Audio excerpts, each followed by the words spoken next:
बहुत समय पहले की बात है। एक गांव में महिंद्रा नाम का एक गरीब किसान रहता था। उसका बहुत छोटा सा परिवार था। उसके परिवार में एकमात्र उसकी बेटी थी जिसका नाम रानी था। बिरजू ने बहुत ही शौक से रानी को शहर में पढ़ने के लिए भेजा था। बिरजू की बेटी रानी बहुत ही गुणवान और होशियार थी।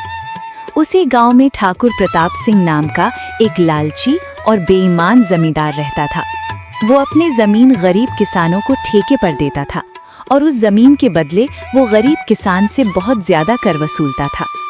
जमींदार ठाकुर सिंह बहुत ही ज्यादा लालची था। वो गरीब किसानों को बहला फुसलाकर पहले तो अपनी जमीन ठेके पर देता और बाद में किसानों से ही शर्त रख देता था। इन गरीब किसानों की भी क्या जिंदगी है। बस 2 वक्त की रोटी के लिए दिन भर काम करते रहते हैं और पूरी जिंदगी 2 वक्त की रोटी के लिए तरसते रहते हैं। और मुझे देखो, मैं बस इन्हें आदेश देता हूँ और समय आने पर सारी फसल हमारे गोदामों में भर जाती है और ये गरीब किसान हमारे आगे जी हुजूरी करते रहते हैं और हमारे सारा काम करते रहते हैं। इसे कहते हैं दिमाग हो तो ठाकुर सिंह के जैसा, वरना ना हो। हाँ मालिक, आप तो यहाँ के जमींदार हैं और किसानों को अपनी मुट्ठी में रखते हैं। इनको कैसे इस्तेमाल करना है यह भली भांति जानते हो। मालिक, यहाँ क्या, अगल बगल की और भी गांव पर आप ही का राज्य है। आपकी मर्जी के बिना तो एक पत्ता भी नहीं हिलता। इसीलिए तो मैं यहाँ का राजा हूँ।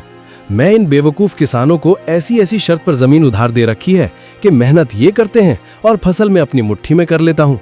आखिर इनकी औकात ही क्या है मेरे सामने।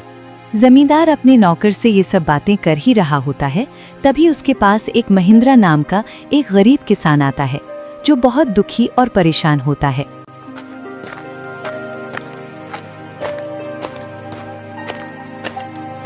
मालिक, मैंने सुना है कि आप किसानों को जमीन ठेके पर देते हो। अरे हाँ भाई, तुमने बिल्कुल ठीक सुना है। मैं अपनी जमीन किसानों को ठेके पर देता हूँ। मालिक, आप मुझे भी अपनी जमीन ठेके पर दे दीजिए। मैं भी आपकी जमीन पर 1 साल के लिए ठेके पर काम करना चाहता हूँ। मेरा नाम महेंद्र है और मैं पास के ही गांव रामपुर में रहता हूँ। अच्छा ठीक है महेंद्र, मैं तुम्हें अपनी जमीन ठेके पर दे दूंगा, लेकिन मैं अपनी जमीन ठेके पर देने पहले कुछ शर्त रखता हूँ। ठीक है? ठीक है मालिक, मैं आपकी शर्त मानने के लिए तैयार हूँ। बताइए आपकी क्या शर्त है? शर्त यह है कि तुम्हें मेरी जमीन पर काम करना होगा और 1 साल के बाद उस जमीन पर जो भी फसल उगेगी उसका आधा हिस्सा तुम्हारा होगा और आधा हिस्सा मेरा होगा। जी ठीक है मालिक, मुझे आपकी शर्त मंजूर है। जमींदार से जमीन की कागजी कार्रवाई करने के बाद महेंद्र अपने घर चला जाता है।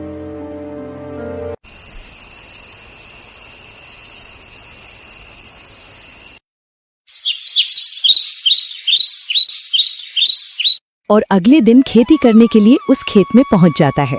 चलो, अब जमींदार साहब से जमीन तो ले ली है, अब इसमें खेती करना शुरू कर देता हूँ। उम्मीद है इस जमीन पर अच्छी फसल होगी। मुझे इस जमीन पर बहुत मेहनत करनी होगी, तभी मेरे लिए कुछ बच पाएगा। महेंद्र उस खेत पर दिन रात मेहनत करके फसल उगाता है। कुछ महीनों बाद गेहूं की फसल उगकर तैयार हो जाती है और महेंद्र गेहूं की फसल की कटाई शुरू कर देता है।